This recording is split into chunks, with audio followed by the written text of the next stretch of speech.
پہلے اور دوسرے نمبر تک پی ٹی آئی نہیں ہے، تیسرے کے بعد پی ٹی آئی کا شروع ہو جاتا ہے، حشمت صاحب ہیں، چوتھے پہ پھر عبد الرحمان ہے، پھر پانچواں چھٹواں ساتواں جو بھی ہیں۔ پی ٹی آئی ہو، پیپلز پارٹی ہو، نون لیگ ہو، جب تک کہ پارٹی مضبوط نہیں ہوگی، پارٹی کا سٹرکچر ٹھیک نہیں ہوگا، پارٹی کے اندر میرٹ نہیں ہوگا، یہ اس طرح کے پھر مسئلے آتے رہیں گے۔ ٹریفک کے ایشوز حل کرنے میں ان کو کس کنٹرول ٹاور نے روکا ہوا ہے؟ تجاوزات کے خاتمے میں ان کو کس کنٹرول ٹاور نے روکا ہوا ہے؟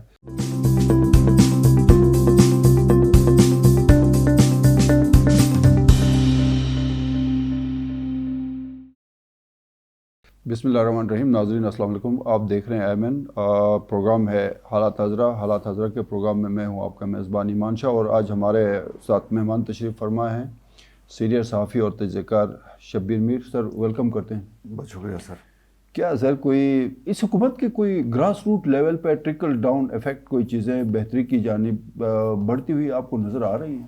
شاہ صاحب خیر تبصرے ویسے زیادہ آپ ہی کر رہے ہیں۔ یہ جو ہم گراس روٹ کی اس حکومت کی بات کرتے ہیں نا، تو جو سب سے پہلا سوال خیال جو میرے ذہن میں بھی آتا ہے، دوسروں کے بھی آتا ہے، وہ پارٹی آرگنائزیشن کا آتا ہے۔ ہم تو کہہ کے تھک گئے کہ یہاں پہ پارٹی کا کوئی صدر نہیں ہے۔ اب یہ کہنے کی مطلب یہ کوئی معمولی بات نہیں ہے۔ دیکھیں، پارٹی جب تک آرگنائز نہیں ہوگی تو پھر آپ کیسے یہ سمجھ سکیں گے، یا آپ کی پارٹی کے اندر جو معاملات ہیں وہ کیسے ٹھیک چل سکیں گے؟ پارٹی کی اپنی حیثیت ہوتی ہے۔ آپ کو یاد ہوگا جب پیپلز پارٹی کے دور میں امجد صاحب کو بڑی تکلیف تھی کہ ایک مہدی شاہ چیف منسٹر بھی تھے اور پارٹی کے صدر بھی تھے، اتنی انہوں نے آواز اٹھائی، اتنا پروٹیسٹ کیا، اور میں نے خود، مجھے یاد ہے مہدی شاہ کے خلاف امجد کے حوالے سے جو ان کے سٹیٹمنٹس تھے، بیان تھے، وہ چونکہ بڑے لاجیکل ہوتے تھے تو وہ ہم نے کور کیا تھا، میں نے ایکسپریس ٹریبیون کے اندر بھی۔ تو گزارش کرنے کا مطلب یہ ہے کہ جعفر شاہ صاحب جب سے ان کی وفات ہوئی ہے تب سے آن ورڈ پارٹی کی باغ دوڑ سنبھالنے کے لیے بندہ نہیں ہے، جس کی وجہ سے پارٹی کے اندر جو پھر میں اور آپ بات کرتے ہیں، دڑبندی ہے، فارورڈ بلاک ہے، فلاں ہے، اور خاص جو مستحق لوگوں کو حق نہیں ملتا، تو یہ چیزیں پھر تو ہوں گی نا۔ تو میں اس کو دوسرے اس سے دیکھتا ہوں کہ پارٹی آرگنائزیشن زیادہ ضروری ہے ایز کمپیئر ٹو جو ہم بات کرتے ہیں ٹرکل ڈاؤن ایفیکٹ۔ حکومت کی جو بڑے بڑے پیکیجز یا 375 بلین کا جو ڈیولپمنٹ پیکیج ہے، وہ میں جب کہتا ہوں تو یہ ناراض بھی ہوتے ہیں کہ کاغذ کے اندر یقیناً بہت ساری چیزیں ہیں، اس کو آپ لائیں گے کب، گراؤنڈ کے اوپر کب اتاریں گے؟ تو میرے لیے بھی یہ بڑا کنسرن ہے، اور میں یہ نوٹ کرتا رہوں گا، اور اس وقت تک شاید صاحب آپ بھی کریں جب تک کہ اس حکومت کے کم از کم ہم 2.5 سال کا پیریڈ ان کو رکھیں گے۔ ٹھیک ہے، اول تو ہماری بھی 2.5 سال بعد تو یہ آپ کا آئینی عروج صوبے کا میرے خیال میں وہ سارے اگر ہوتا ہے یا ہوں نہیں گے، ہوتا ہے تو 2.5 سال کے بعد تو الیکشن کے طرف ہم اس شاید 2.5 سال بعد ہم الیکشن کے پروسیس میں شاید والی بات ہے، شاید والی بات ہے، شاید والی بات ہے، بٹ 5 سال بھی ہو سکتے ہیں۔ سر اس میں مسئلہ کیا ہے پارٹی کو آرگنائز کرنے میں؟ پارٹی کا دیکھیں، ایک تو پرابلم کیا آ رہی ہے میرے نزدیک، پارٹی کے اندر جو پارٹی کی سینئر جو قیادت ہے، مثلا سینئر ترین جو بندہ ہے اس وقت شاہ ناصر ہے، قائم مقام پریزیڈنٹ ہے، وہ کہیں نظر نہیں آ رہا۔ ڈویژنل پریزیڈنٹس میں سے گلگت ڈویژن میں راجہ جہان زیب صاحب ہیں، بالکل وہ کہیں نظر آ رہے ہیں آپ کو؟ نہیں آ رہے۔ بلتستان ڈویژن کا پریزیڈنٹ وزیر ولایت صاحب ہیں، وہ کہیں نظر آ رہے ہیں؟ نہیں آ رہے، نمبر بھی 1 ہے حال تک ان کے۔ ہاں میرے خیال میں کہیں پہ بھی کہیں پہ نہیں ہے۔ اب وہ جو یہ جو لیول تھا ان کا، یہ آپ کے جی بی کونسل جو ہے اس لیول کی قیادت کے لیے چانس تھا، وہ تو راجہ جہان زیب اور وزیر ولایت تو کوآرڈینیٹر تو نہیں بنیں گے، نہیں بنیں گے، ٹھیک بننا بھی نہیں چاہیے۔ ہے، شاہ ناصر کوآرڈینیٹر نہیں بنے گا، اور میرے خیال میں ضلعی جو صدور ہیں ان کا بھی کہیں پہ کوئی اتا پتہ نہیں ہے۔ کوئی آئی ایس ایف نام کی کوئی تنظیم ہوتی تھی، اور پھر انصاف یوتھ ونگ کا بھی کوئی سٹرکچر تھا، پھر لائر فورم بھی ان کا تھا، فاروق صاحب اس کے جو ہے نا بڑے فعال اس میں رول پلے کر رہے تھے۔ پھر وہ اس دن آپ کو پتہ ہے جو سٹی کے حوالے سے، گلگت سٹی کے حوالے سے جو پروفیسر اجمل اور فاروق اور ایڈوکیٹ فاروق ایڈوکیٹ، بالکل آپ کو پتہ ہے فاروق ایڈوکیٹ نے فتح اللہ حلقہ نمبر 2 سے جو الیکشن رہے، فاروق ایڈوکیٹ کی مسز، پھر فتح اللہ کی مسز، ان کی سسٹرز، انہوں نے بھرپور ایک کیمپین چلائی، فاروق خود سرگرم رہے، لیکن آج فاروق جو ہے نا پی ٹی آئی کے حوالے سے ان کے جو تحفظات اس دن سامنے آئے، تو یہ کہیں پہ بھی پارٹی نظر نہیں آ رہی ہے۔ اب وہ جو ٹکٹس کی تقسیم ہے آپ اوپر سے شروع کریں، ٹکٹ نمبر 1 سید شبیہ الحسنین کے پاس ہے، پی ٹی آئی میں کب سے ہیں وہ؟ میرے خیال میں بہت نیو کمر نہیں ہے، ابھی مجھے زیادہ پتہ ابھی نہیں ہے، بھی لیکن کوئی عمران شمولیت خان ہے نیو نہیں، کمر ہے۔ باضابطہ کوئی شمولیت ہوئی ہے؟ ہمیں نہیں میں مجھے میڈیا کے حوالے سے کہیں یاد نہیں، شاید وہ کوئی کسی خفیہ کسی تقریب میں ہو۔ ہوئی تو اگر کوئی ایسا ہے تو شاید، کیونکہ میں لائلم ہوں۔ اب سے دوسرے نمبر پہ جو ٹکٹ ملا ہے شیخ احمد علی نوری صاحب کو ملا ہے، وہ ایم ڈی ایم کے ہیں۔ پہلے اور دوسرے نمبر تک پی ٹی آئی نہیں ہے، تیسرے کے بعد پی ٹی آئی کا شروع ہو جاتا ہے، حشمت صاحب ہیں، چوتھے پہ پھر عبد الرحمان ہے، پھر پانچواں چھٹواں ساتواں جو بھی ہیں۔ تو یہاں پہ جو پی ٹی آئی کا جو تنظیمی ڈھانچہ ہے وہ میرے خیال میں کہیں پہ جو ہے وہ بہت بری طرح آگے پیچھے ہو گیا۔ بالکل، تو اس کا یہی شاہ صاحب میں بھی اسی کی بات کر رہا ہوں، اصل میں ہونا یہ چاہیے۔ دیکھیں جب تک پارٹی کی تنظیم سازی، آج آپ نے دیکھا پیپلز پارٹی کی تنظیم سازی بھی ہوئی ہے اور صدور مختلف ضلعوں کے، ایک میں نے سرسری دیکھی تھی، ایک پیپلز پارٹی ہے، پیپلز پارٹی کی بات کر رہا ہوں۔ تو پی ٹی آئی ہو، پیپلز پارٹی ہو، نون لیگ ہو، جب تک کہ پارٹی مضبوط نہیں ہوگی، پارٹی کا سٹرکچر ٹھیک نہیں ہوگا، پارٹی کے اندر میرٹ نہیں ہوگا، یہ اس طرح کے پھر مسئلے آتے رہیں گے۔ پھر آپ کو پھر وہی بات، گروپ بندی، فارورڈ بلاکس، ناراض اراکین، یہ پھر آپ کو سر یہ ویسے کل جو اسمبلی میں امجد ایڈوکیٹ نے ایک آفر کی ہے شابیگ کو، یہ ویسے آپ کو تھوڑا سا یہ اس کو آپ سنجیدہ لے رہے ہیں، یا جس میں اس نے یہ کہا، یہ بتایا نا شابیگ صاحب آپ 4 بندے پورے کریں 10 بندے میں آپ کو دوں گا، اس کو آپ سنجیدہ لے رہے ہیں یا کیا؟ اس کو خیر میں سنجیدہ نہیں لیتا ہوں، کیونکہ امجد صاحب فلجڑیاں اس طرح کے چھوڑتے رہتے ہیں، کیونکہ ان کو پتہ ہے کہ میڈیا کو کس طرح اس توجہ حاصل کرنی ہے۔ لیکن شاہ صاحب، میں اس سے پہلے جو آپ نے پہلے بات کی تھی اجمل صاحب اور فاروق صاحب والی، جو سٹی کے اندر انہوں نے ایک پاور شو کیا، کنونشن ٹائپ کیا، اور وہ یہ بنیادی طور کے اوپر میسج دینے کی کوشش کی ہے۔ میں اس کو پاور شو تو نہیں کہہ سکتا، کیونکہ اتنا لوگ خیر اس میں تھے نہیں، لیکن یہ حقیقت ہے کہ ناراضگی کا اظہار کا پتہ چلتا ہے، انہوں نے اوپنلی ناراضگی کا اظہار۔ آپ دیکھیں فاروق صاحب پرانے ہیں، چاہے آپ یا میں اس کو پسند کریں یا نہ کریں، آج بھی وہ، اور پھر صابر صاحب اسی طرح، یہ اجمل صاحب، عمران خان صاحب کے جو ویژن یہ لوگ بار بار بیچارے کہتے رہتے ہیں، اس کو لے کے چلنے کی بات پاگلوں کی کرتے طرح ہیں، جو ہے نا وہ پھرتے تھے اس کو، اور ادھر آتے ہیں تو جب پھر وہی ٹرکل ڈاؤن ایفیکٹ، ادھر آ کے پھر پتہ چلتا ہے کہ وہ عمران خان صاحب کا ویژن تو اسلام آباد میں ہی رہ گیا، ادھر پھر کیا ہے، پھر ادھر کچھ دینا ہوگا ادھر۔ اب بات آتی ہے یہاں کی جو بھی آپ کی پارٹی لیڈرشپ ہے، چاہے وہ چیف منسٹر کی شکل میں ہے، فتح اللہ صاحب ہیں، یا جو بھی ہیں، اب ان کو ساتھ لے کے چلنا ہوگا ان کو، یہ وہ اثاثے ہیں۔ اگر کسی دن پوچھ ہو گئی، اور میں یہ بتا رہا ہوں شاہ صاحب، آپ یقین کریں، کسی دن پوچھ ہوگی ان لوگوں کے حوالے سے جو پرانے کارکنان ہیں، اور جس دن عمران خان صاحب پوچھیں گے پرائم منسٹر لیول پہ کہ فلاں بندے تھے، یہ کدھر ہے، حشمت صاحب کہاں ہیں، صابر ذرا کہاں آپ ہیں، بتائیں کہ یہ کدھر کیا پوزیشن ہولڈ کر رہے ہیں، کیا پارٹی کی وفاداری کا صلہ ان کو ملا ہے؟ جس دن یہ پوچھیں گے نا، اور یہ کسی بھی ٹائم پوچھ بھی سکتے ہیں، یہ عمران خان ہے، اس دن ان کے پاس جواب نہیں ہوگا، اور ان کو پھر مسئلے کا سامنا کرنا۔ نہیں، میں آج میری کل سے اور آج بھی کافی منسٹرز سے بات ہو گئی، وہ ظاہر ہے مطلب بعض اوقات ہمیں اس سے صافتی جو کچھ اصول ہیں، تقاضا ہوتا ہے کہ ہم ان کے نام نہیں لیتے ہیں، بٹ بڑے ایکٹیولی پرفارم کرنے والے منسٹرز ہیں، ان کے ساتھ پھر کچھ اداروں کے ساتھ بھی ہماری کوئی تھوڑی سی انٹریکشن رہی، کہیں پہ میرے خیال میں جو شابیگ اور امجد کا ایک دوسرے کو جو اشاروں کنایوں میں جو کہیں میسیجز کنوے ہوئے نا اسمبلی میں، میرے خیال میں وہ ایسے ہوا میں تیر نہیں چلا رہے ہیں، وہ کہیں شابیگ صاحب اور کچھ ایک گروپ 4-5 منسٹرز کا وہ کوئی کچھ ایکٹیویٹی میں ہے، شاہ صاحب کوئی سرگرمیاں ہیں۔ ایک سرگرمی کی بات میں اور آپ نے کافی عرصے پہلے کی تھی، اسی طرح کی ایک سرگرمی کی، جس کے اوپر پھر وہی کہ ناراضگیاں بہت ہمارے خلاف،